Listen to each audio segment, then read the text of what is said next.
महफिल में तो सब होते हैं पर रुतबा अलग है उनका। दुख सुख में जो साथ दे ऐसा रहनुमा है वो सबका। हॅट्स ऑफ यू सोपल। कर्मवीर डॉक्टर मामासाहेब जगदाळे यांची 123वी जयंती श्री शिवाजी शिक्षण प्रसारक मंडळाचे प्रांगण जयंती सोहळा सुरू होतो।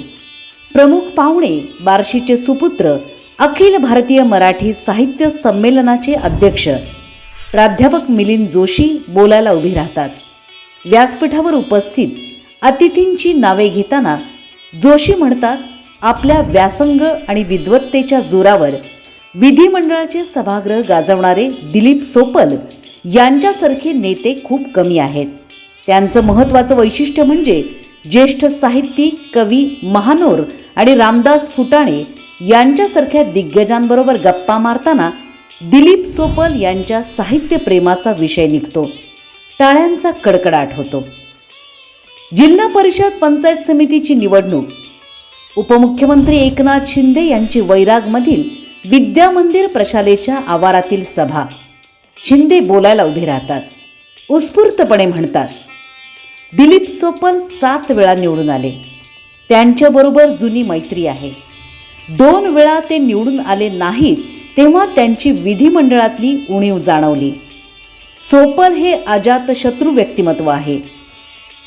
पुन्हा श्रोत्यांच्या टाळ्यांचा कडकडाट होतो। नमस्कार, मी नीता देव। आपण पाहत आहात बार्शी टुडे यूट्यूब चॅनल। एका प्रबोधनपर कार्यक्रमातले आणि राजकीय सभेतले हे जाहीर गौरवोद्गार 2 वेगवेगळ्या क्षेत्रातील दिग्गजांचे आहेत। एक राजकारणातील जायंट किलर म्हणून ओळखले जाणारे महाधुरंधर, तर दुसरे साहित्य क्षेत्रातील youngest president of oldest institute मसापचे सर्वात तरुण कार्यवाह। पण त्या दोघांनी काढलेल्या गौरवोद्गारांमध्ये सोपल यांची वैचारिक उंची आणि व्यक्तिमत्वातील समृद्धी जाणवते। महाराष्ट्रात 288 आमदार आहेत, पण सत्तेवर असताना किती लक्षात राहतील आणि काळाच्या ओघात किती विस्मृती कोशात जातील हे सांगता येणार नाही। कारण पद जेवढं मोठं असतं त्यापेक्षाही मोठेपणा पद भूषवणाऱ्या माणसाकडे असावा लागतो। काही माणसांची किंमत खुर्चीमुळे वाढते आणि काही माणसांमुळे त्या खुर्चीची उंची वाढते। सोपल हे आपल्या व्यक्तिमत्वामुळे लोकप्रतिनिधी पदाची उंची वाढवणारे नेते आहेत। सत्ता आणि संपत्ती यांचे एकत्रीकरण करणारे अनेक आणि असंख्य राजकारणी होऊन गेले। विदर्भात एक म्हण आहे बघा, रावसाहेबांचा कुत्रा मेला तर सारं गाव आलं आणि रावसाहेब मेला तर साधा कुत्रा पण नाही आला।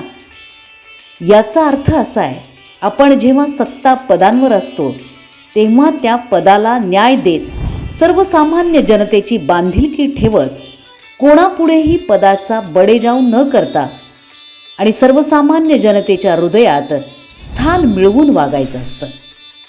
मिलिंद जोशींनी सोपल यांना राजकारणाची मैफल असं संबोधलं।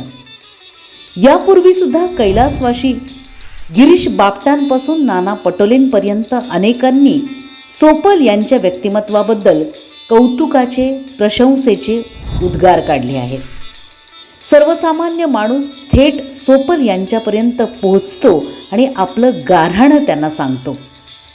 सोपल यांच्याबरोबर जिल्ह्यात वावरणारे अनेक समकालीन आमदार त्यांचे मार्गदर्शन घेतात आणि आपल्या तालुक्यातील विकास योजनांना गती देतात। असा राज्याच्या कानाकोपऱ्यात सोपल यांचा नावलौकिक आहे। सोपल हे त्यांच्या दिलखुलास व्यक्तिमत्व, वाक्चातुर्य, बौद्धिक ताकद, वैचारिक पातळी आणि विवेकबुद्धीमुळे कायम सर्वांच्या लक्षात राहतात। त्यामुळेच मंत्रालयाच्या लिफ्टमन शिपायापासून सचिव पदाच्या अधिकाऱ्यांपर्यंत आणि अनेक ज्येष्ठ मंत्री, आमदार त्यांना स्वागतासाठी कायम हात जोडून उभे असतात। ही सोपल यांच्या व्यक्तिमत्वाची ताकद आहे।